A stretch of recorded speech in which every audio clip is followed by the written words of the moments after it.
그 전체 목차는 아까 말씀드린 대로 한인애국단의 결성 배경, 그리고 의열투쟁, 아까 말씀드렸던 의봉창 의거가 가장 먼저 일어나죠. 1월 8일 날. 그리고 윤봉길 의사 의거가 4월 29일 날. 그 다음에 유상근 최응식 의사나 이덕주 유진식 의사, 이 두 분 의사의 의거가 우리한테 많이 알려지지 않은 이유는 의거 준비 중에 그 정보가 일제에 발각이 돼서 의거를 준비하는 중에 체포가 되십니다. 국내에 들어와 있다가 내지는 대련에서. 그래서 이분들의 의거는 그렇게 많이 알려져 있지는 않은데 백범 김구가 나중에 윤봉길 의거 이후에 그 중국 상해에서 그 책을 쓴 부분에 이분들에 관련된 얘기까지 다 포함이 돼서 나타나기 때문에 유상근, 최응식, 이덕주, 유진식 의사법의 의열투쟁까지 간략하게 설명을 좀 드리겠습니다.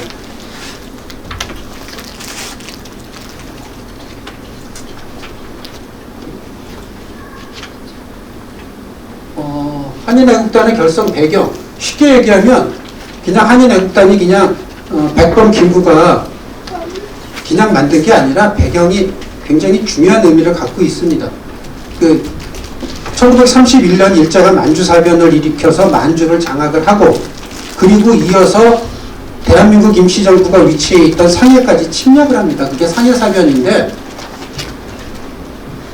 그렇게 되면서 쉽게 얘기해서 만주는, 여러분들 만주로 얘기하는 게 편해요? 동북 삼성으로 얘기하는 게 편해요? 만주가 많이 귀에 들었죠? 네. 근데 혹시 중국 연변이라든지 백두산 이쪽 가시면 중국 사람들 있는 뭐 우리 조선족이든 아니면 중국 현지 분들이든 만주라 그러면 그 사람들 되게 싫어해요. 왜냐하면 만주가 여기 잠시 뒤에 말씀드리겠습니다만 일제가 1931년 9월 18일 만주사변을 일으키고 만주를 완전히 장악을 해서 1932년 3월 1일 날 만주국이라고 하는 또 하나의 식민국가를 만들어요. 그래서 그 만주국을 우리가 보통 만주 얘기하면 지금 그 동북 삼성, 길림성, 윤영성, 흑룡강성 여기 살고 있는 우리가 보통 얘기하면 그 사람들은 그 괴뢰 만주국의 그 만주를 얘기한다고 생각을 하기 때문에 우리가 만주라고 얘기하면 그 사람은 굉장히 싫어합니다. 그러거나 말거나 우리는 아주 어렸을 때부터 만주, 간도를 포함한 만주로 얘기를 했기 때문에 그냥 만주로 저는 설명을 드릴게요. 아니면 필요하면 구체적으로 만주라고 하는 지역에 길림성, 윤영성, 흑룡강성이라고 하는 동북 삼성, 이게 보통 우리가 얘기하는 만주거든요. 설명을 드릴 때 필요하면은 다 같이 말씀을 좀 드릴게요. 그거하고 그 상하이 사변, 그 만주 사변은 일본 해군이 일으켜요. 일본 해군이 만주 사변을 일으키니까 일본 내에서 말 그대로 육군하고 해군하고, 그 당시 공군은 그렇게 지금처럼 큰 힘을 갖고 있었을 때가 아니거든요.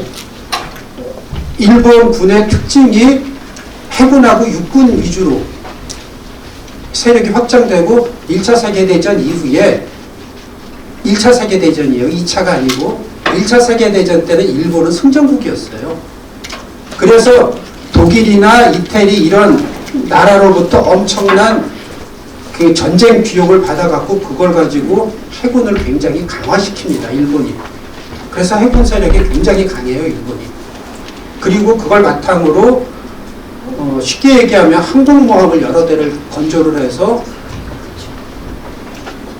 태평양 전쟁, 우리가 얘기하는 진주만 기습 공격할 때 일본이 항공모함을 가지고 진주만을 기습 공격할 수 있었던 일도 바로 이런 배경 속에서 나타나는 거죠.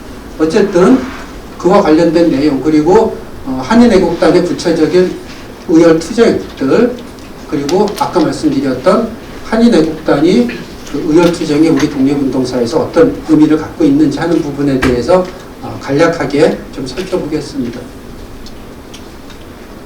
이 결성 배경에 대해서는 좀 간략하게 설명을 드릴게요. 아까 말씀드렸듯이 만주사변이라고 그랬는데, 그럼 만주사변이 그냥 일어난 게 아니라 만주사변 이전에 또 만부산 사건이라고 있었어요. 일제가 의도적으로 다 일으킨 겁니다. 일부러. 그럼 일제가 왜 이렇게 만주에 말 그대로 목숨을 걸었느냐. 이거는 역사를 좀 다시 거슬러 올라가야 돼요. 1차 세계대전으로. 1차 세계대전하고 그 전에 우리가 잘 알고 있는 러일전쟁. 러일전쟁 얘기 많이 들어보셨죠? 1904년부터 5년까지 러시아가 그 당시 대한제국을 점령하고 러시아가 이 극동지역, 우리가 흔히 얘기하는 연해주, 노령지역을 장악을 하고, 왜냐하면 러시아가 그 당시 그 러시아 제국이었죠. 지금처럼 소련이 아니라 로마노프 왕조가 그 극동 연해주 지역부터 이 모스크바 있는 그 북유럽 전체를 완전히 제국으로 갖고 있었는데, 러시아가 대양으로 큰 바다로 진출할 수 있는 루트가 우리가 잘 알고 있는 서유럽 쪽, 그린란드나 이쪽으로 따로 나가지 않으면 우리가 잘 알고 있는 이 극동지방, 그 우리 대한민국이 있고 사할린스크가 있고 이쪽에 있는 우리가 흔히 말하는 동해, 그쪽으로밖에 나올 수가 없거든요. 근데 이 북유럽 쪽에 있는 바다는 1년 중에 몇 개월이 얼어 있어요. 그리고 그쪽은 이미 유럽, 프랑스나 독일이나 이쪽이 장악을 하고 있기 때문에 그쪽으로 러시아가 해양으로 진출을 못하니까 극동지역으로 말 그대로 진출을 해서 나오기 시작을 한 겁니다. 그러기 위해서 한반도를 장악을 하고 계속 밑으로 장악을 해서 태평양을 장악을 하려고 했던 거죠. 그 과정에서 일본은 러시아의 침략을 막아야 되고 영국과 힘을 합쳐서 영일동맹을 맺어서 그 과정에서 부닥친 게 바로 러일전쟁입니다. 그런데 러일전쟁에서 일본은 군수물자의 중요성을 인식을 하기 시작하고 그 군수물자의 핵심인 지하 자원들, 요즘으로 말하면 석탄, 광물, 그리고 더 중요했던 석유, 이거의 중요성을 일본이 인식을 하게 되면서 만주를 장악을 하려고 했던 거죠. 그래서 만주를 장악하는데 무조건 그냥 무턱대고 가서 군인들 동원해서 하면 이건 전쟁이 되니까 일본 애들이 잔머리를 굴리기 시작을 한 겁니다. 그게 일어난 게 만보산 사건하고 만주사변이었거든요. 근데 이 만주는 잘 아시다시피 우리한테 굉장히 친숙한 땅이에요. 고구려 발해부터 우리 조상들의 영역이었고, 심지어 고구려는 이 만주에서 엄청난 영역을 확장하고 고대 국가를 이루면서 말 그대로 전성기를 누렸던 고대사의 우리의 땅이었죠. 그리고 고구려가 망한 이후 발해가, 대조영이 마찬가지로 이 만주 땅을 기반으로 해서 엄청난 번영을 이루었던 우리 민족에게 만주는 우리의 영토라는 인식이 아직까지도 그대로 남아 있었죠. 만주는 남이 나라 땅이 아니라 내 땅이었다, 우리 땅이었다라고 하는, 우리 조상의 땅이었다라고 하는 인식이 있는데, 그 만주를 일본이 장악을 하고 중국이 장악을 하기 시작을 했던 거죠. 그 부분에 대해서 저거 아닌데? 라고 하는 인식이 생겼고, 1860년대 이후 함경북도, 함경남도, 평안북도, 평안남도 이쪽 분들이 조선시대 말 철종, 고종, 순종 이 무렵에 그 함경남북도, 평안남북도 이때에 재해가 계속 들어요. 삼재가. 말 그대로 계속 가물고 비만이 오고 가물고 비만이 오고 하다 보니까 곡식 생산량이 완전히 바닥이 되는 거죠. 먹고 살 게 없어요. 그런데 거기서 압록강, 두만강만 바로 건너면 한 200~300년 동안 아무도 살지 않는 말 그대로 그 허허벌판 땅이 있었거든요. 그러니까 그걸 개간을 해서 우리 한국 사람들이 거기 들어가서 농사를 짓고 봄에 건너가서 농사 짓고 가을에 추수해서 그걸 갖고 와서 먹고 사는 일들이 있다가 이게 귀찮아지니까 아예 압록강 두만강을 건너서 우리가 지금 보통 얘기하는 간도 지역에 자리를 잡기 시작을 해요. 그게 1920년대, 10년대, 20년대 되면 약 100만에서 150만의 우리 한국인들이 거기 가서 살게 됩니다. 그런데 그 땅을 일본이 장악을 하게 되죠. 그러다 보니까 우리 민족에게는 그 만주, 간도 지역이 우리 무장 독립운동의 핵심 기반이 됐는데 100만에서 150만에 달하는 분들 때문에 덕분에. 근데 그 땅을 일본이 장악을 하게 되니까 우리 독립운동에 있어서 커다란 압박으로 오고 우리 독립운동의 핵심 근거지를 잃어버리게 되는 상황이 됐던 거죠. 그게 바로 한인애국단을 결성하게 되는 아주 핵심적인 이유가 되는 겁니다. 요건 그 만보산 관련된 내용이고요. 이게 이 만보산 사건은 왜 일어나냐면은 그 만주에서요 벼농사를 지은 건 우리 민족이에요. 처음으로 만주에서 중국인들은 그 땅이 거칠고 날이 차고 척박하고 하니까 거기에서 옥수수나 그런 거밖에 재배를 안 했는데 우리 한국인들이 그 지역 가서 그 말 그대로 황무지를 개간하고 뭐하고 하면서 국내에서 하던 대로 가서 농사를 짓기 시작합니다. 벼농사를. 근데 벼농사를 지을 때 가장 핵심이 뭐예요? 물이죠. 그러니까 이 수로 그 말 그대로 천수답을 할 수도 없고 물을 하려니까 그 만주 지역에 있는 그 물 좀 있는 데서 우리가 농사 짓는 데까지 수로를 물기를 내서 그 논에다가 물을 내야 되는데 이 과정에서 이 수로를 내는 과정에 중간에 중국인 소유의 땅이 있었는데 그걸 관련되고 뭐하고 하다 보니까 거기에서 좀 충돌이 일어났어요. 한국인 농사 짓는 분들하고 중국인 토지 지주 간에. 그래서 그냥 간단하게 말 그대로 좀 충돌이 있었는데 이걸 가지고 일본 애들이 악의적으로 보도를 합니다. 여기에서 한국 농민하고 중국 농민들 간에 충돌이 일어나갖고서 뭐하고 하면서 많은 사람이 죽고 뭐하고 한다고 악의적으로 보도를 해요. 그리고 그거를 갖다 현장 확인도 안 하고 국내에 있는 모 신문사가 대서특필을 합니다.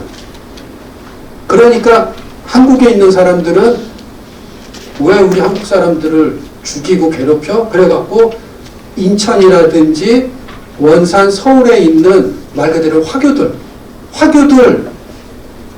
건물이고 상점이고 그 사람들을 가서 공격을 해서 또 그 사람들을 시체말로 좀 안 좋은 일, 죽이는 일까지 벌어져요. 그러니까 이렇게 서로 악화가 된 거죠. 그러니까 만주에 있는 우리 한국 농민들은 또 그 사실을 알게 되고 중국인들이 그 사실을 알게 되고 중국인들은 만주 지역에 있는 우리 한국인들을 또 공격을 하고 그래서 아주 감정이 격화가 됩니다. 그런 상황이 있어요. 만보산 사건이. 이게 그 관련된 수로고 일본인들이 그 관련된 현장을 확인하고 있는 거죠. 그래서 현장에 이 만보산 사건이 일어났던 그 지역에 이게 그 당시 말 그대로 이제 수로를 저렇게 만들어 놨던 거거든요. 그래서 그 현장에 이렇게 만보산 사건 기념비라고 해서 지금 이 기념비가 하나 만들어져 있습니다. 아까 말씀드린 그러면 이제 이 만주사변은 뭐냐? 31년 9월 18일 우리는 만주사변이라고 얘기하는데 중국은 그 9.18 만주사변이라고 보통 얘기를 하죠. 쉽게 얘기하면 일제 군부가 만주 침략 일으켜서 만주를 확보하려는 의도였습니다. 아까 설명을 드렸듯이 1차 세계대전 이후 지하자원 확보, 러시아와 전쟁 대비 만주 지역 무장독립군단 탄압하기 위해서 만주를 장악을 할 필요가 있었던 거죠. 그리고 또 무엇보다 중요한 거는요, 일제가 만주사변을 일으키는 핵심적인 이유가 세계대공황에서부터 벗어나기 위한 거였어요. 세계대공황은 1929년 10월 미국 월스트리트부터 시작이 돼요. 주가가 폭락하고 주가 폭락하니까 회사들 망해 나가고 주가 하락하고 회사 망해지는데 그 직원들 봉급 제대로 주겠어요? 못 주죠. 그러니까 실업자가 급증할 수밖에 없죠. 근데 이게 미국 지역에서만 일어난 게 아니라 그 당시 미국이 1차 세계대전 이후에 미국이 세계 경제 강대국으로 부각을 하기 시작하거든요. 미국이 세계 경제 강국으로 이렇게 올라간 거는 얼마 안 돼요. 1차 세계대전 이후에요. 그리고 2차 세계대전 이후에는 비약적으로 발전을 하면서 말 그대로 뭐 세계의 경찰국가니 뭐니 그딴 소리를 하고 앉는 거죠. 그래서 어쨌든 미국의 세계 대공황이 유럽으로 뻗어나가고 이게 일본으로까지 영향을 미치게 됩니다. 그래서 일본에서 물가 급등하고 주가 폭락하고 무역수지 악화되고 사회 경제적인 위기가 그대로 다 일본으로 돌아오는 거죠. 그런데 일본은 이걸 내부적으로 어떻게 극복을 하고 뭐 벗어나고자 하는 의도는 말 그대로 눈꼽만큼도 없어요. 그거를 오로지 외부로 돌려서 내부적인 문제를 외부로 돌려서 해결을 하고자 합니다. 그게 바로 만주사변을 일으킨 이유였어요. 일본은 여러분 임진왜란 얘기 잘 아시죠? 임진왜란도 일본 내부에 말 그대로 일본이 누구죠? 품신수기 도요토미 히데요시인가요? 도요토미 히데요시가 관련하고 해서 중국 내부에 그 다이묘들 그 군벌들을 갖다가 통일을 시키고 전쟁을 해서요. 그러니까 전쟁하는 동안에 늘어나는 건 뭐겠어요? 군사력, 전투력은 굉장히 많이 상승을 합니다. 근데 그걸 하나로 통일시켜 놓고 내 권력만 갖고 있고 나하고 싸웠던 상대편의 전투력은 낮춰놔야 되죠. 근데 그러면 낮춰놓으려고 그러면 거기서 뭐가 있겠어요? 당연히 반발이 올라올 수밖에 없습니다. 그래서 그걸 막기 위해서 도요토미 히데요시가 인조한테 와갖고 아니죠. 선조한테 와갖고 우리가 명을 칠 테니 우리 보고 길 빌려줘 라고 해서 일으킨 게 임진왜란이었던 거죠. 이때도 마찬가지예요. 일본 내부의 어떤 이런 그 일본 사람들의 실업자 발생되고 위기 발생하고 이렇게 노동자 해고되고 기업 도산되고 하니까 일본 내부의 위기를 일본 자체 해결하려는 게 아니라 여기 만몽 생명선이라고 하는 침략적 여론을 조성을 하기 시작을 합니다. 이게 만몽 생명선이 뭐냐? 만주하고 몽고가 이러한 일본의 경제적인 위기, 사회적인 위기를 해결할 수 있는 유일한 길이다라는 게 쉽게 얘기해서 만몽 생명선이에요. 그러니까 만주와 몽고를 침략을 해야 된다. 이런 침략적 위기를 조성해 놓은 거죠. 그럼 왜 이런 만주와 몽고가 자기네들의 생명선이냐? 만주하고 몽고에 있는 지하자원을 아주 값싼 가격으로 책을 개발을 해서 이거를 일본으로 다시 갖고 와서 일본에서 그걸 재생산해서 경제를 활성화시키면 일본은 살아난다 이 얘기였거든요. 그러니까 그러려면 1차적으로 만주와 몽고를 침략을 해서 그거를 식민지로 만들어야 된다. 그래서 일으킨 게 만주사변이라는 거예요. 그 배경은 이미 그런 인식을 갖게 만들기 위해서 만버산 사건을 일으켰던 거고 그런 부분입니다. 이게 일제가 만주사변 직후 심양 여기에 군인들을 집결시켜 놓은 그런 모습인 거죠. 그리고 일제는 만주국을 1932년 3월 1일 날 또 하나의 식민국가인 만주국을 수립을 합니다. 그리고 혹시 여러분들 그 청나라 마지막 황제 푸이 그 영화를 보셨으면 아시겠지만 요때 요 내용입니다. 그리고 일제가 만주국을 수립하면서 그 우리가 지금 잘 알고 있는 그 길림성, 연영성, 흥령성 그 일대를 일제의 식민국가로 만들면서 그 일대의 중국에서 기반을 잡고 활동했던 그 봉오동 청산리 대첩을 이어서 24년, 25년, 26년 이때 3부, 신민부, 정의부, 참의부를 통해서 엄청난 적어도 무장 군인 숫자만 따져도 적어도 50에서 60만에 달하는 우리 한일 무장 세력들을 갖다가 일본이 아예 강압적으로 탄압을 하기 시작을 하죠. 그러니까 거기서 버텨내지 못하고 그 만주 지역에서 무장 활동하고 있던 한국 독립군, 조선 혁명군들이 중국 관내 지역으로 이동을 하게 됩니다. 그러니까는 만주 무장 독립군이 활동하고 있던 기반을 잃어버리게 되는 거죠. 쉽게 얘기하면 우리 울타리가 울타리 쳐져 있고 그 마당에 있던 우리가 같이 활동하고 뭐하고 있던 그 마당까지 도둑놈들이 들어오게 된 거죠. 그 상황이 된 거죠. 그리고 상하이 사변은 뭐냐면 일제가 이렇게 만주 사변을 일으키고 만주를 일제의 또 하나의 식민지로 만들었는데 중국인들은요. 그 당시 중국 국민당 정부의 총재였던 장개석조차도 그거 내 땅 아니었는데 뭐 거기 청나라 야만민족이 살던 땅이라 나하고 관계없어. 그 뭐 일본 놈들이 차지하거나 말거나 쉽게 생각하면 그 생각을 갖고 있었어요. 이 장제스 자체가 이 한족의 개념이었기 때문에 만주는 소수민족이고 이민족의 땅이었기 때문에 그거 뭐 관계없지 뭘 쉽게 얘기하면 이 생각이었거든요. 그러니까 내 땅을 우리 지역을 침범한 일본 놈들을 쫓아내려고 전쟁을 하고 뭐하고 해서 쫓아내려는 게 아니고 국제연맹에 제소해서 말하자면 초등학교 애들이 저 학교에서 싸웠는데 갔다 와갖고 집 부모님한테 제가 나 때려서 쟤 혼내줘. 그거였어요. 국제연맹에다 제소해서 일본 애가 우리 땅 뺏었으니까 국제연맹에서 저 일본 애들 좀 쫓아내줘. 그렇게 얘기를 한 거거든요. 그러니까 의식 있는 그 많은 중국인들은 이게 말이 되느냐. 그래서 중국인들이 일화배척하고 불매운동하고 말 그대로 한일, 반일 활동을 해나가기 시작을 하죠.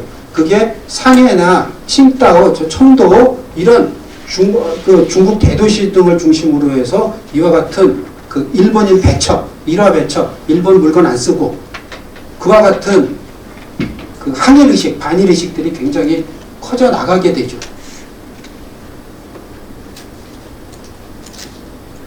이거는 일제가 아까 그 장제스가 그 국제연맹에 제소를 해서 리튼 조사단이라고 하는 국제연맹에서 이 조사단을 리튼을 단장으로 하는 조사단을 파견해서 그 만주사변 관련해서 현장을 조사하는 그런 그 사진입니다. 그리고 이 상하이 사변은 간단하게만 설명을 좀 드릴게요. 아까 말씀드린 대로 일본 해군이 만주를 장악을 해서 말 그대로 일본 군부 내에서 해군의 위상이 굉장히 강화돼요. 육군은 더 말 그대로 찌그러들죠. 그러니까 일본 육군도 위기감을 느끼고 우리도 뭐 한 건 해야 되는데 해갖고서 이렇게 쉽게 얘기하면 상하이 사변이에요. 일제가 상하이를 공격을 합니다. 뭐 특별한 이유도 없어요. 공격을 해서 32년 1월 24일 날 일본인 사망자가 발생이 되는데 이게 뭐냐면은요. 일본 총영사관, 상해에 있는 일본 총영사관 무관이 중국인 말 그대로 불황자 몇 명을 돈을 주고 매수를 해서 일본인들이 살고 있는 지역을 공격하게 만들어요. 돈으로 매수를 해서. 그래서 일본인 사망자 발생하니까 일본은 그걸 빌미로 일본 내에 살고 있는 중국 상해에 살고 있는 일본인들을 보호한다는 명목으로 군인들을 대거 진입을 시킨 거죠. 그리고 언제까지 범인을 찾아내라. 그리고 배상해라. 그 조건이었죠. 그런데 그 당시 상해를 지키고 있던 상해 주둔군 사령관이라든지 이런 그 지도부가 이 사실을 다 알고 있음에도 불구하고 어쩔 수 없이 의도를 알고 있었음에도 이 일본의 요구를 다 들어줍니다. 근데 일본은 이미 상해를 공격할 생각을 갖고 있고 야욕도 있고 모든 준비가 되니까 중국이 그와 관련해서 모든 그 상황을 받아들이고 일본의 그 불합리한 조건을 받아들였음에도 불구하고 1월 28일 날 주요 도시를 공격을 하기 시작을 합니다. 상해사변이 본격적으로 일어나게 된 거죠. 이게 상해사변 때 일본 비행기가 상해를 공격하다가 그 중국군이 쏜 대공포에 비행기가 추락돼서 중국인들이 지금 그거 관련해서 확인하고 있는 사진이거든요.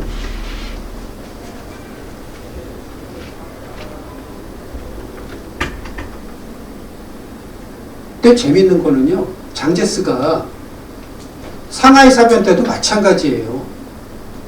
만주 사변 때처럼 직접 말 그대로 자기네 가장 중요한 경제 도시가 침략을 당했음에도 불구하고 직접적으로 나서려고 그러질 않아요.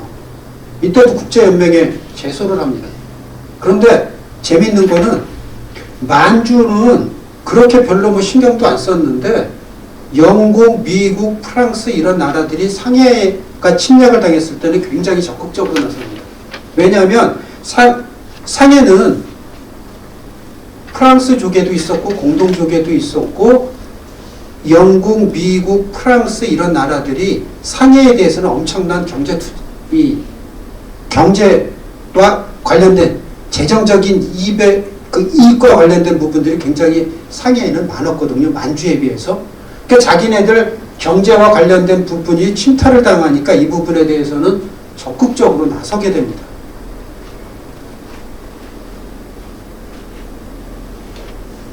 이 부분이죠. 그러니까 국제정세가 일본에게 불리해지니까 일제는 일방적으로 전투를 중지하고 자기네들이 승전했다라고 일방적으로 발표를 하고 그거와 관련해서 32년 4월 29일 날 일왕 히로히토 생일 기념식하고 상해사변 전승 축하식을 하겠다고 얘기한 게 윤봉길 의사가 의거를 일으킨 바로 그날이 되는 거죠. 이런 배경 속에서 이루어지는 겁니다. 그래서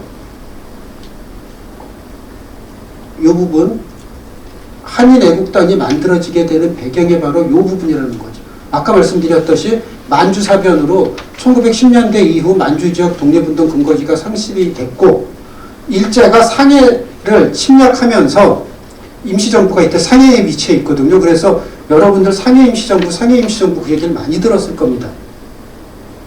근데 우리가 좀 조심해야 될 게요. 임시정부가 상해에서 만들어진 건 맞지만은 상해 임시정부라고 하면 엄연히 얘기하는 그 의미는 좀 조심해서 쓸 필요가 있습니다. 임시정부 위치가 상해에 있었지 상해 임시정부라고 하면은 마치 임시정부 앞에 상해가 붙음으로 인해서 상해 임시정부가 마치 고유명사처럼 돼버려요. 상해에 위치한 임시정부라는 뜻이에요.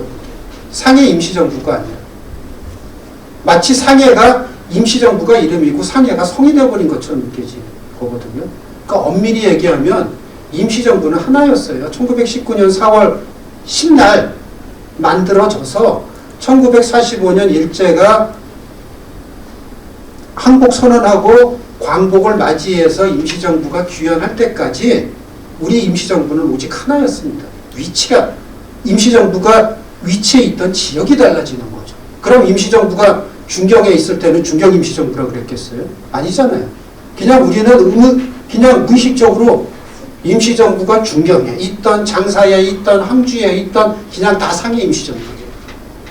그러니까 그런 명칭을 쓸 때 우리가 좀 조심할 필요가 있다는 거죠. 임시정부라고 하시면 돼요. 임시정부가 상해에 있었다. 항주에 있었다. 그리고 이 윤봉길 이걸 직후에 임시정부가 위치해 있던 상해를 떠나서 8군데로 옮겨 다니거든요.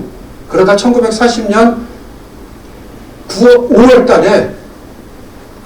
달에 중경에 도착을 해요. 그래서 중경에서 5년 동안 활동하다가 환국을 하거든요.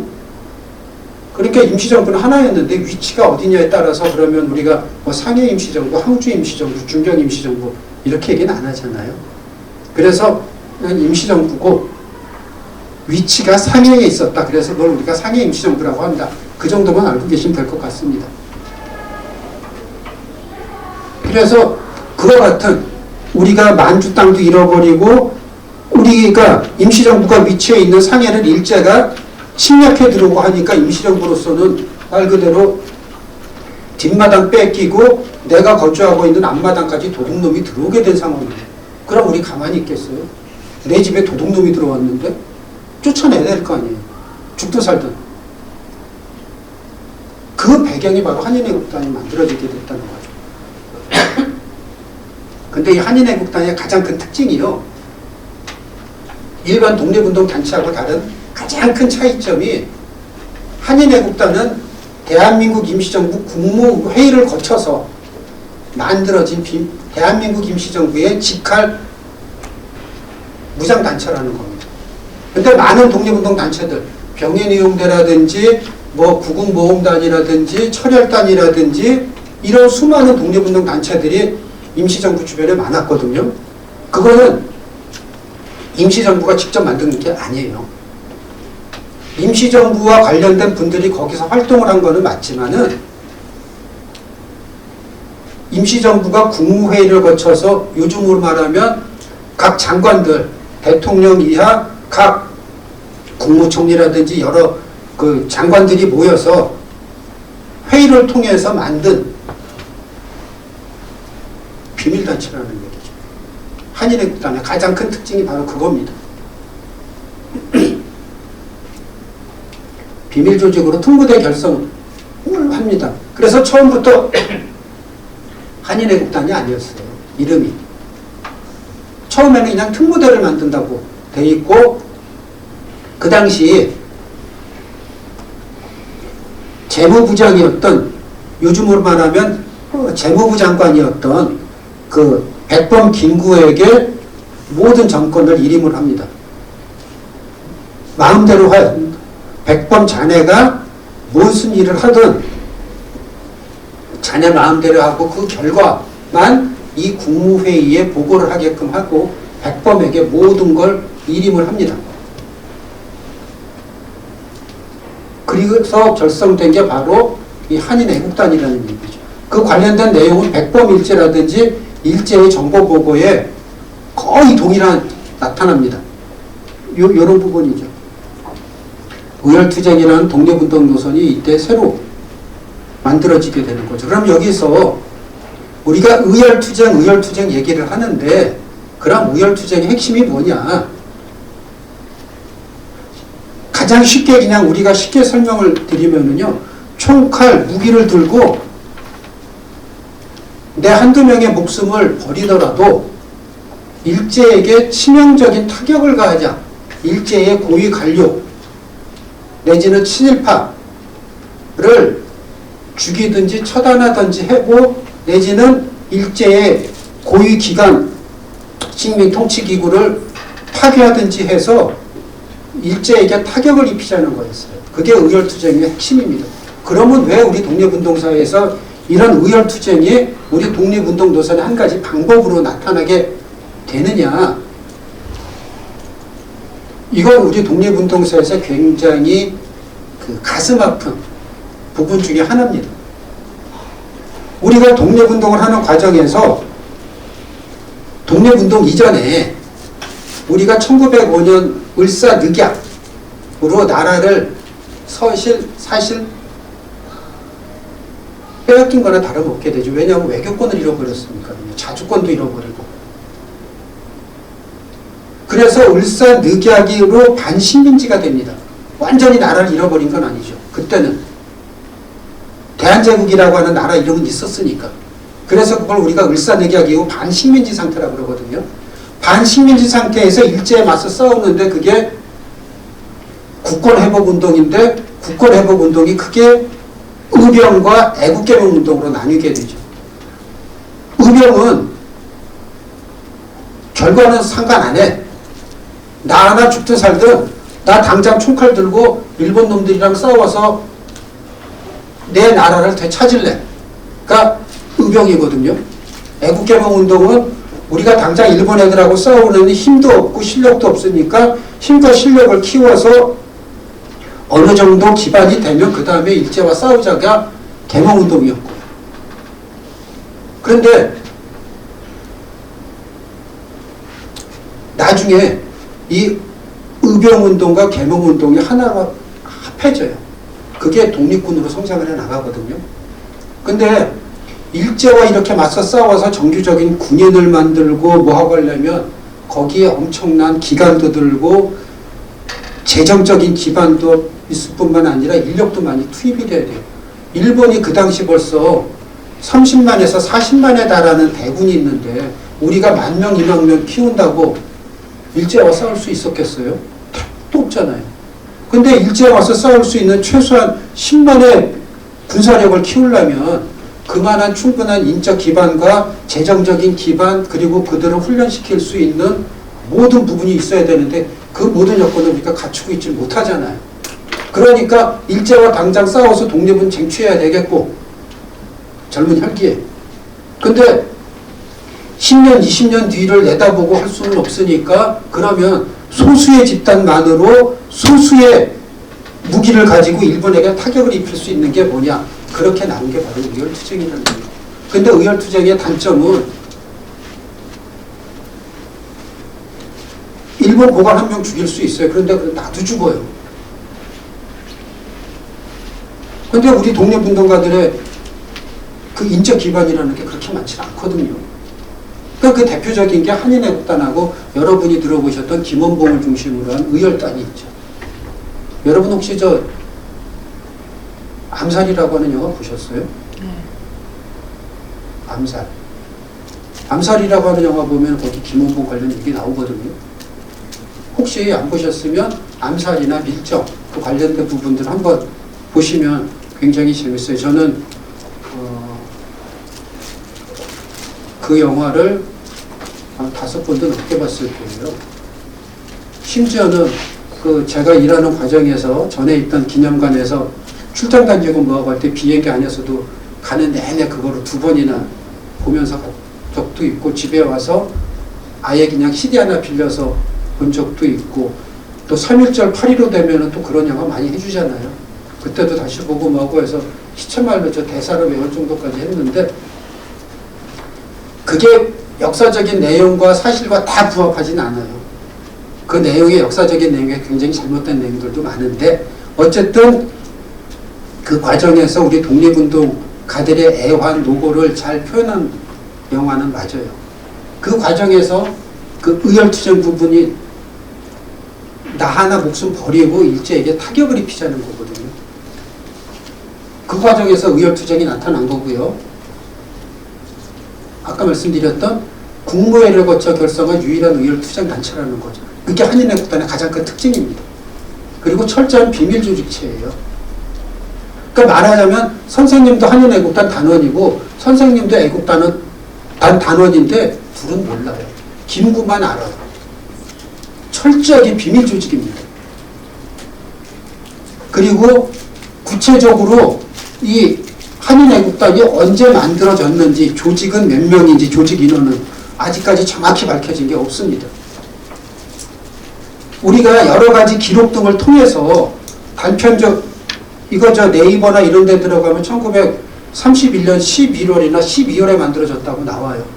근데 그건 명확한 아닙니다. 저희가 다만 저도 아까 말씀드렸듯이 이 한인애국단의 의열투쟁이라고 해서 책을 한 권 쓰면서 관련 자료들 여러 개 봤는데 단편적인 자료를 통해서 32년 12월로 추정을 하는 단서가 있기는 해요. 저도 그거에 따라서 31년 12월에 결성됐을 거라고 추정을 한다지 명확하게 결성되었다라고 말은 못해요.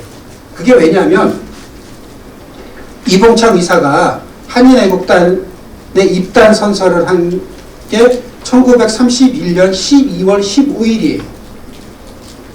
그리고 백범이 여기 동경자간의 진상이라고 하는 그 이봉창 의사가 도쿄 의거를 일으킨 이후에 쓴 글에서 이봉창 의사가 한인애국단 최초의 단원이라고 얘기를 했어요. 근데 한인애국단의 그 단원 입단식이 굉장히 독특합니다. 어디에서도 나타나지 않거든요. 자필로 한인애국단 입단 선서문을 씁니다. 잠시 뒤에 사진을 보시면 아시겠지만 거기에 몇 월 며칠이라고 나와요. 이 자필로 입단 선서문을 쓰고 입단 선서문을 가슴에 걸고 무기, 총, 칼도 들고 사진 한 장을 찍어요. 그리고 백범 김구하고 같이 또 한 장을 찍고 모든 거 다 이 입단 선서문이고 무기 내려놓고 개인 사진을 다시 하나 찍어요. 딱 3장을 찍습니다. 그게 한인애국단 단원의 특징이에요. 그래서 그 사진들은 우리한테 남아있는데 아까 말씀드렸던 김원봉의 의열단은요. 사진 한 장 남아있질 않아요. 그럼 그 사람들은 사진을 안 찍었느냐? 기록들 보면 사진 찍어요. 사진을 찍는데 그 당시는 지금처럼 뭐 저런 것처럼 찍어 거기서 바로 인사하는 게 아니라 선생님들 혹시 좀 어렸을 때 찍으면 필름이 있었잖아요. 필름 찍죠. 근데 김원봉이나 백범 김구나 활동할 때는 필름이 아니라 유리판으로 그 필름을 대신했거든요. 그러니까 의열단 단원들은요. 사진을 찍고 그 원판이 어디 다른 데로 나갈까봐 그 사진관 주인이 그 유리 원판을 확인할 때까지 한 명은 지키고 있습니다. 그걸 빼돌리지 못하게. 그리고 원판이 나오면 그걸 의열단에서 바로 회수해가요. 다른 데로 유출되지 못하게. 이렇게 본인들 얼굴을 철저하게 비밀로 지켰던 거예요. 그게 의열단이었어요. 근데 한인애국단은 그렇게까지는 안 해서 한인애국단 사진은 남아 있습니다. 근데 어쨌든 여러 가지 자료들을 통해서 보면은 약 80여 명으로 한인애국단 단원들로 추정이 됩니다. 그 중에서도 핵심 인물은 백범 김구 그리고 안중근의 동상이었던 안공근 이런 분들, 엄황석, 김동우 이런 몇몇 분, 한 10여 명으로 추려집니다. 이봉창 의사, 이게 아까 말씀드렸던 개인 단독사진인 거죠.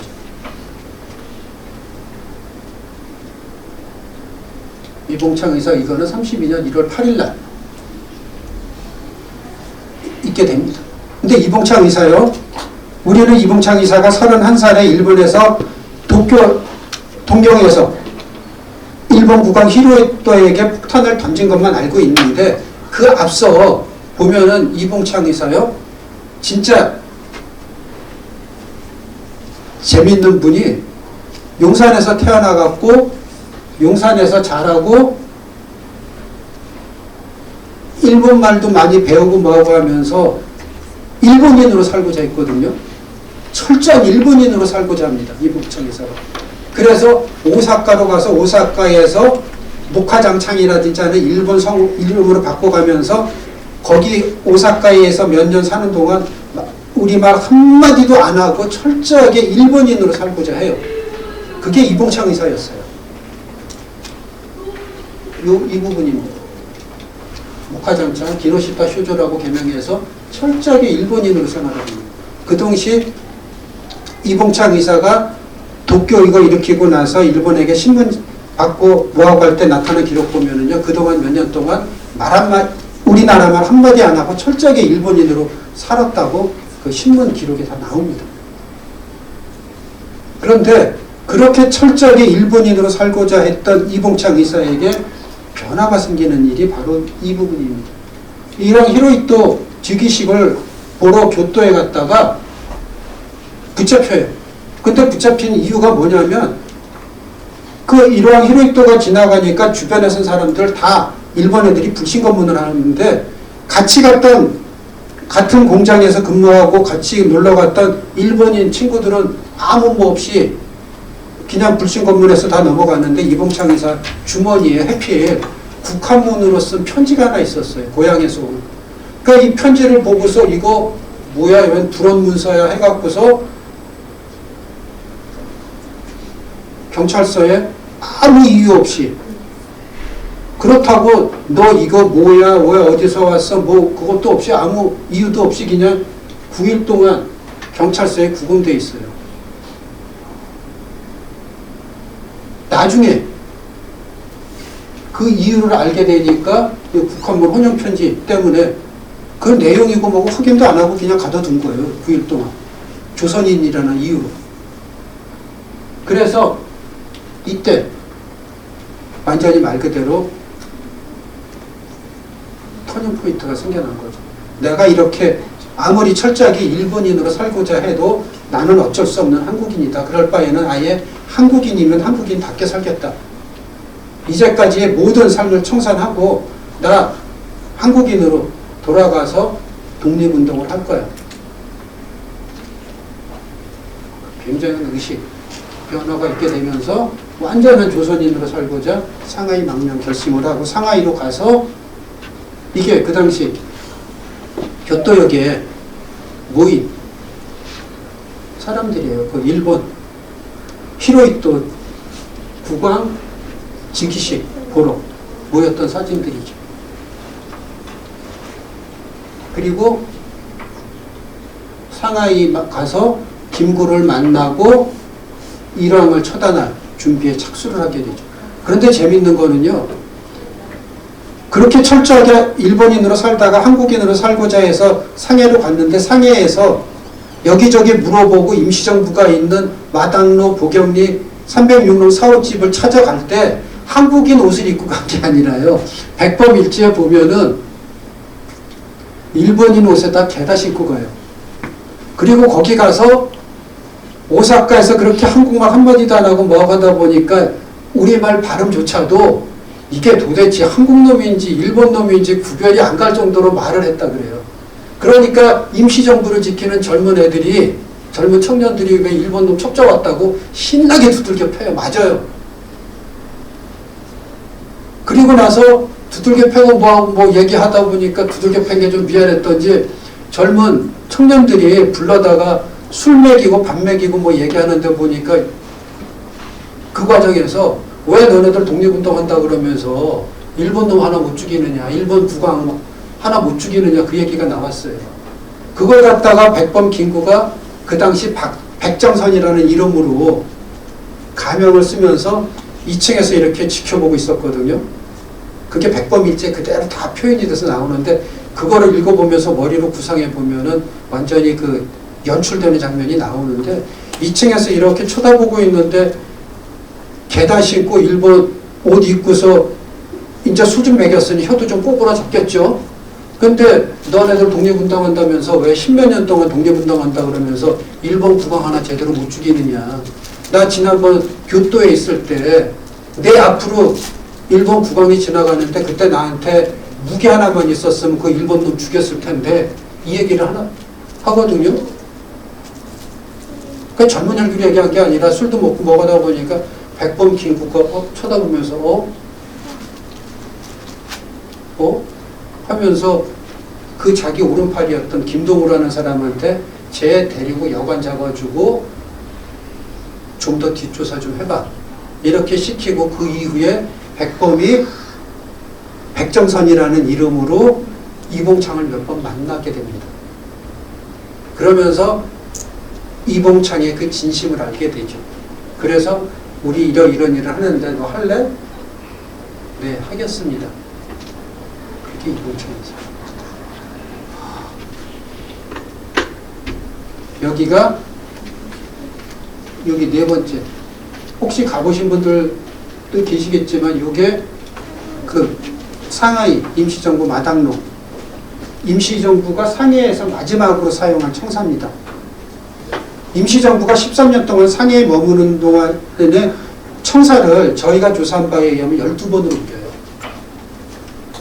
그러니까 1919년 4월부터 1932년 5월 초까지 12번을 움직이는데 여기에서 13년 동안 중에서 이청사가 저희가 기록에 의하면 1926년 5월부터 32년 5월 초까지 약 6년 7개월을 쓰거든요. 그러니까 13년 중에서 반을 여기서 쓴 거고 나머지 기간 동안 11번으로 옮겨 다닌 겁니다.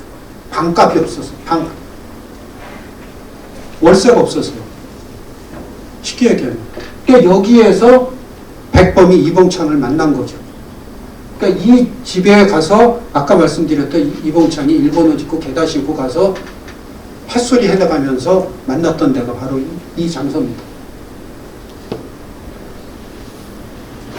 제가 여기를 91년부터 확인하고 93년에 이걸 완전히 복원하는데 제가 실무를 담당했었죠. 그때 제 주변에 중국 공안 2-3명이 꼭 따라 붙어 있었어요. 되게 기분 좋던데요. 저 신분 완전히 보장됐거든요. 근데 제가 뭐 어디 이상한 데 가서 뭐 조사하고 뭐 할까봐 저 화장실 갈 때까지 일본 공안 애들이 중국 공안 애들이 쫓아다녔어요.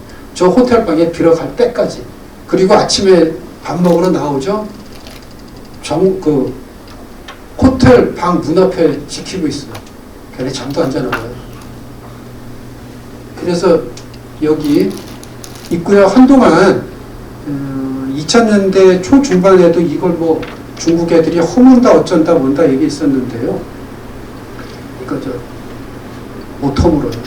그러니까 만약에 여기 가보셔서 중국 현지 우리 조선족 가이드들이 뭐 이상한 얘기하면은요, 그러려니 하고서 그냥 넘기세요. 이거 절대로 중국 애들이 이렇게 못 허뭅니다. 허물 수가 없어요. 시진핑이 있는 한. 시진핑하고 그 당시 이 건물 관련되고 뭐하고 했을 때 그 백범 김구 선생의 손자 김신 그분이 그 상해 총영사였거든요. 그리고 그 당시 시진핑이 상해 공산당 당석이었어요. 상해 지역. 그러니까 지금 주석되기 전에 그 두 사람 간에 그 비밀 관련된 뭐가 있어서 이건 절대로 아마 허물지 못할 겁니다. 그리고 이제 이봉창 이사에게 그 얘기를 하고 나서 백범이 의거 준비를 하죠. 그 폭탄을 의뢰합니다. 이분들이 백범, 김구구, 김홍일이고 이분이 그 중국인 왕백수라 그래갖고서 폭탄을 직접 만들었던 그분이죠. 관련돼서 이런 모든 준비들을 합니다. 그리고 31년 12월 13일 날 관련된 내용 이게 되죠. 이게 이봉창 이사가 자필로 쓴 여기 12월 13일이었는데 제가 15일로 착각을 했는데 이렇게 해서 이봉창 이름으로 쓰고 입단선서문을 작성을 하게 되는 거죠. 그래서 31년 이때 도착을 하고 28일 날 상품은 1월 8일에 팔릴 터이니 안심하라. 즉 1월 8일 날 이거를 결행하겠다는 얘기. 비밀 암호문을 보내죠. 그리고 관련된 내용 그래서 지나가고 여기 이봉창 이사가 백정선에게 비밀리에 보낸 편지입니다. 이게 1월 8일 날 상품 팔겠다. 안심하라. 그 관련된 내용이죠. 그리고 여기가 그 당시 일왕 히로히토가 지나가는 그 지점에서 폭탄을 던진 건데 불행하게 일왕이 지나가고 그 다음 마차 말 그대로 시종무관장 요즘으로 말하면 비서실장 탄 마차에 폭탄이 떨어졌죠. 그리고 그 폭탄이 불행하게 위력이 그렇게 크질 않았어요. 그래서 마차하고 말만 조금 다치고 일왕 히로히토는 겁나 갖고서는 지가 살고 있는 국왕으로 말 그대로 황궁으로 도망가고 일본 애들이 현지를 교사하고 있는 그런 부분인 거죠. 이게 바로 일본 도쿄 경시청 앞이에요. 거기 현장이. 그리고 이 과정에서 32년 10월 10일 날 이봉창 이사는 후손 없이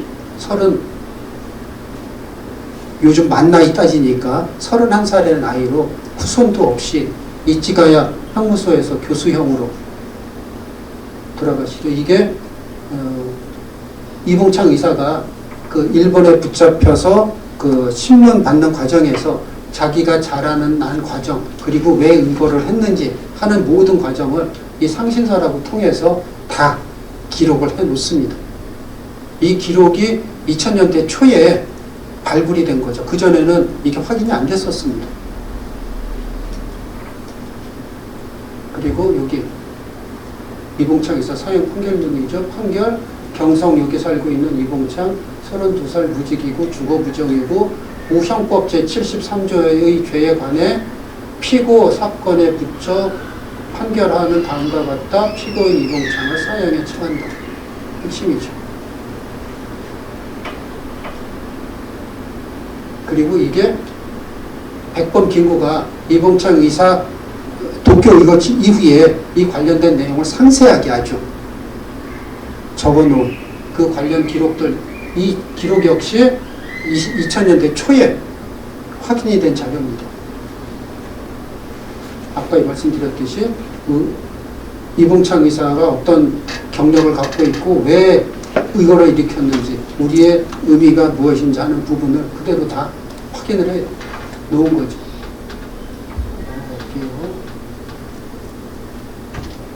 그리고 윤봉길 의사, 벌써 시간이 저렇게 돼서 좀 빨리 넘어갈게요. 윤봉길 의사 충남 덕산에서 태어나서 이미 국내에서 이와 같은 활동 등을 합니다. 그리고 야학교재도 만들었죠. 이게 야학교재로 썼던 농민독본이라고 하는 책입니다. 여기 동해에 있고 그 중에서 충청도가 여기 있다고 하는 그 우리의 땅과 의식을 알려주는 그런 부분이죠. 그리고 30년 3월 6일 날 장부출가 생불안이라는 글을 남기고 상해를 막는 거죠. 그런데 이 장부출가 생불안이라고 하는 글 자체가 그 글이 그대로 남아있질 않아요. 이거는 장부출가 생불안이라고 하는 글을 남기고 망명했다고 하는 그 기록은 있는데 이 글 자체가 남아있지는 않습니다. 그 지금 남아있는 장부출가 생불안은요, 이 윤봉길 이사가 일기를 쓰거든요. 그 일기에서 집자를 한 거예요.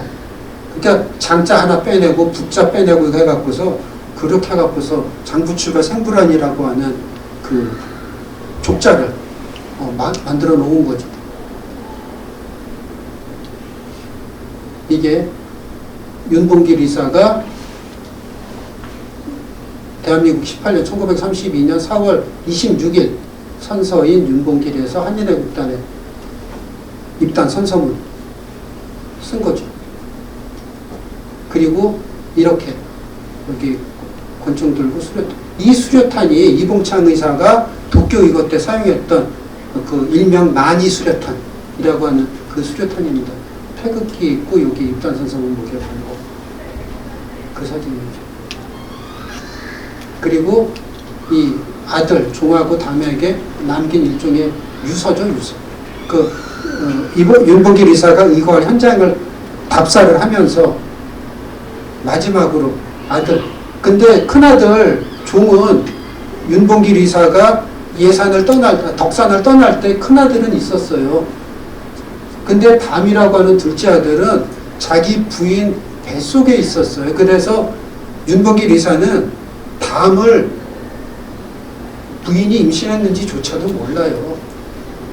그리고 떠나왔어요. 그러니까 이 둘째 아들 얼굴조차 한 번도 못 본 거예요. 나중에 청도에서 어머니가 주고받은 편지 중에서 어머니가 둘째 아들 태어난 거를 편지를 통해서 알려주죠. 이게 이거 현장이고요. 여기에 윤봉길 의사 이거 현장에 붙어 있는 건데 이거 중국 애들이 갖다 만들어 놨거든요. 혹시 상해에 가보시면 아까 보셨던 상해 마당로 청사하고 여기는 기본적으로 갈 겁니다. 근데 여기가 윤봉길 이거 현장이라고 돼 있거든요. 근데 여기가 이거 현장 아닙니다. 윤봉길 의사 이거 현장은 명확한 위치가 아직까지 파악이 안 돼요. 왜냐하면 32년 윤봉길 의사 이거 이후에 그 노신공원, 그 당시 노신공원이었는데 그 당시 홍보공원이었다가 신공원이었다가 지금은 노신공원으로 바뀌어 있거든요. 그래서 아까 윤봉길 이사가 신공원 답사기라고 해갖고서 해놨는데 그 지역이고 위치가 너무 많이 바뀌어 있어요. 그래서 지금도 명확히 그 의거 현장이 어딘지 지금도 명확하지 않은데 그동안의 모든 자료조사 등을 통해서 확인해 보면은요, 요게 지금 그 홍구 축구장이거든요. 그 홍구공원 뒤쪽에 있는 요쯤에 위치가 있었을 거라고 각종 기록 자료 등을 통해서 보면은 위치가 그 정도로 확인이 됩니다.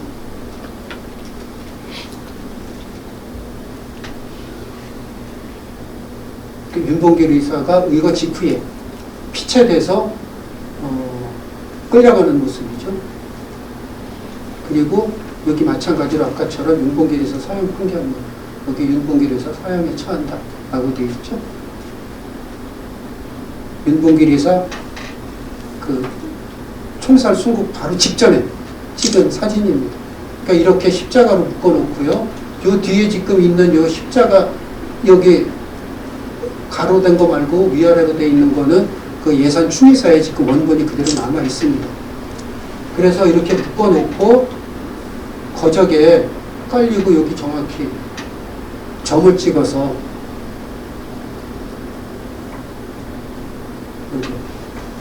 이렇게 해갖고서 여기에 총을 쏠 수 있게끔 앞에 일본 군인들 5명이 중에서 2명에게 진짜 총알을 주고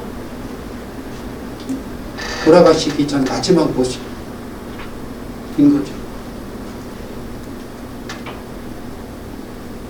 그리고 나서 백범이 홍구공원 작탄안의 진상, 그 신공원 그 공원에서 의거의 그 원래 어떤 그 모든 사실들을 밝힌 거를 중국 신문에 보도를 하게끔 했죠. 그래서 그 관련 사실들이 중국 신문에 그대로 보도가 됩니다. 그리고 그 이후에 광복 이후에 백범 김구가 백정기를 통해서 그 윤봉길, 이봉창 이런 분들의 유해를 봉안해 오는 그 당시 발굴된 그 유해 봉안 현장 사진이죠. 그리고 나서 46년 7월 7일 날 국민장으로 해서 효창공원에 모시는 그런 사진입니다.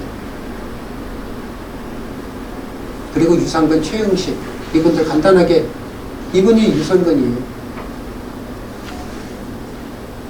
이분이 최응식이 아까 말씀드렸듯이 그 입산선서문 쓰고 태극기 앞에 이렇게 찍고 그 백범 김구하고 같이 찍고 이렇게 3장을 찍었던 사진 중에 하나죠. 이게 유상근 의사가 자필 이력서 입단 선서문뿐만 아니라 하기 전에 자필 이렇게 이력서도 다 써요. 그래서 윤봉길 의사나 이봉창 의사 관련 글도 다 남아 있습니다. 아까 말씀드렸듯이 이렇게 해서 다렌에 아까 여기가 왜 다렌이냐? 아까 그 리튼 조사단이라고 만주사변 현장 조사했던 그 사진 아까 잠깐 보여드렸죠. 그 리튼 조사단이 대련에 오거든요. 그럼 대련에 올 때 그 사람들만 오는 게 아니라 그 사람들을 영접하기 위해서 일본 고관들도 올 거다. 그 기회에 일본 고관들을 처단을 하자라고 해서 보낸 게 이 사람들인데 불행하게 거기에서 이거를 준비하는 중에 백범 김구한테 보낸 전보문이 일제에 의해서 발각이 됩니다. 그래서 그걸 역추적해서 이분들이 현장에서 다 잡히죠. 그래서 실패가 된 겁니다. 이게 관련된 최응식이 김구한테 보낸 선생님이고 여기 그 당시 여기 또 곽윤으로 돼 있죠.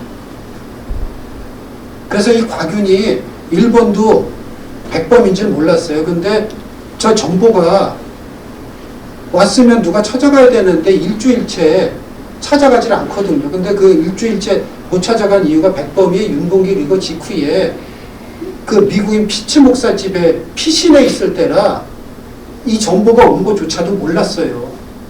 그러니까 거기서 말 그대로 지금처럼 뭐 핸드폰으로 문자 주고받고 나 보냈어 언제 이런 게 아니라 정보를 주고받고 뭐 가면은 하루에 한 번씩 가서 나한테 뭐 왔나 확인을 했었는데 피신해 있느라고 일주일 동안 못 가니까 일본 애들이 이거 분명히 조선인인데 안 찾아가네?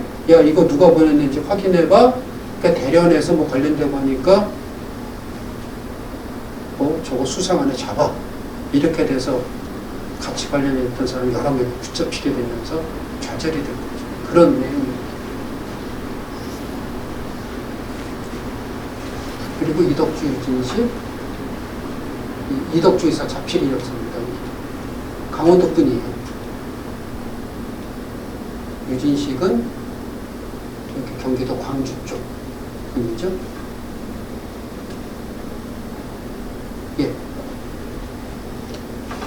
의열투쟁 간단하게 한인애국당 거 지금 시간 관계상 아까 말씀드렸듯이 제가 최소 3시간에서 4시간을 우리 그 사학과 3학년이나 4학년 애들한테 얘기를 하는 부분인데 지금 짧게 하다 보니까 지금 좀 급하게 말씀을 드렸고요. 아까 만보산 만주사변으로 그 한중 양민국민들 간의 감정이 굉장히 좋게 돼 있었다 그랬거든요. 그리고 일본 애들은 이 만주를 장악을 하고 상해사변을 일으켜서 중국 국민이 굉장히 격해 있는데 중국인들조차도 거기에 맞서 싸우질 못했는데 우리 이봉창, 윤봉길 의사가 대신 나서서 일본 애들을 처단하고 뭐한 걸로 인해서 그 감정이 굉장히 우호적으로 변합니다. 그 우호적으로 변했기 때문에 임시정부가 다시 활로를 개척할 수 있었던 그런 부분이 굉장히 중요한 거죠. 이 부분입니다. 그 다음에 임시정부에 대한 재정적인 지원. 그 당시까지만 해도 임시정부가 재정적으로 굉장히 어려웠었거든요. 그런데 윤봉길, 이봉창 이거로 중국신문에 대대적으로 보도되고 중국인들도 임시정부에 재정 지원을 하고 미주 지역에서조차도 임시정부의 재정적인 지원을 많이 하게 됩니다. 임시정부가 활로를 겪게 되는 거죠. 그런데 대단히 불행하게 임시정부는 상해를 떠날 수밖에 없게 됩니다. 왜냐하면 윤봉길, 이봉창 이거 이후에 일본인들이 완전히 그 상해 프랑스 조개 내에 있는 한국인들을 거의 다 잡아들여요. 아주 철두철미하게.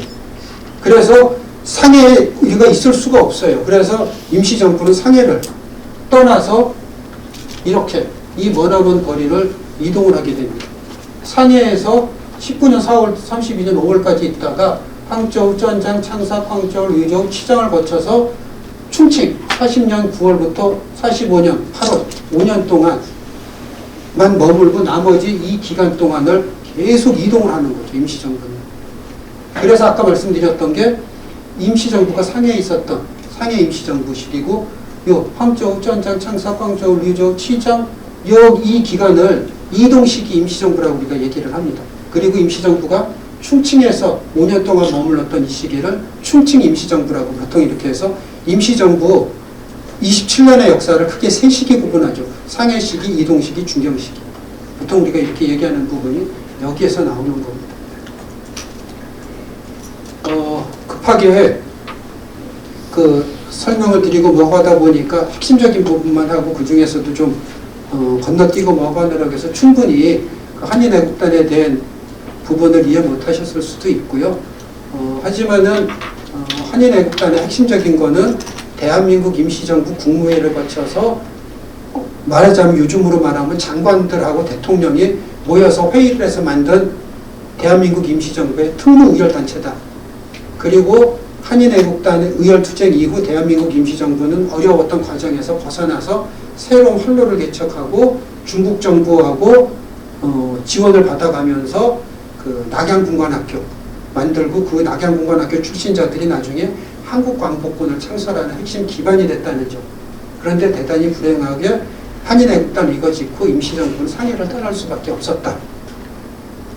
그런 부분 정도 알고 계시고 윤봉길, 이봉창 이후 아까 말씀드렸던 유상근, 유상식, 최흥식 이런 분들의 의거도 진행이 되고 있었다라는 정도 알고 계시면 될 것 같습니다. 예, 바쁜 시간 고맙습니다.